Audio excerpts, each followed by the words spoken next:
બનાસકાંઠામાં અપડાઉન કરતા શિક્ષકો જ શિક્ષણની ગોર ખોદી રહ્યા છે. કાંકરેજની દેવપુરા શાળાનો વિડીયો થયો વાયરલ. શાળામાં 11 અને 30 સુધી શિક્ષક ન આવતા બાળકોને ગેટની બહાર જ ઊભા રહેવું પડ્યું. સ્થાનિકોએ વિડીયો બનાવી સોશિયલ મીડિયામાં કર્યો વાયરલ. વરસાદની ઋતુ છે, લેટ પણ થવાય એવો ઉડાવ જવાબ આપતા શિક્ષક કેમેરામાં થયા કેદ.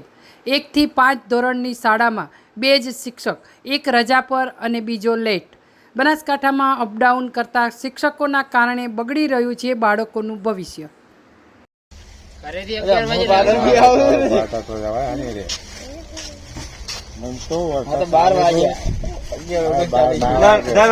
નિશાળ નો ટાઈમ કેટલો છે સાહેબ? નિશાળ નો છોકરો 11 વાગે નો કેટલા વાગે જુઓ તમારે ઘડિયાળ ને? 2 વાગ્યા હોય. અમે તો આવ્યા તો વરસાદની ઋતુ ખબર પડે એવું ના હોય સાહેબ? પગાર નહીં લેતા તમે? પગાર લઈ ગયા બધી તો? હવે આવવાનો જ અગદાવ નહીં. આ બધા તમારે આવા અગદાવ નહીં, તમે રાજીનામું આલી લો. આ કોલેજ રહી ને, હા. આ કોલેજ હોય ને, હા, હાલ બધા ઉતર્યા અમે હાલ જ બધા. એવું ના તમારા આવા હક ના હોય, તમે રાજીનામું આલી ગયો. શું કામ સરકાર નો પગાર ખોવો તમે? તમારે તો અમે તો શિક્ષકોને તો અગદાવ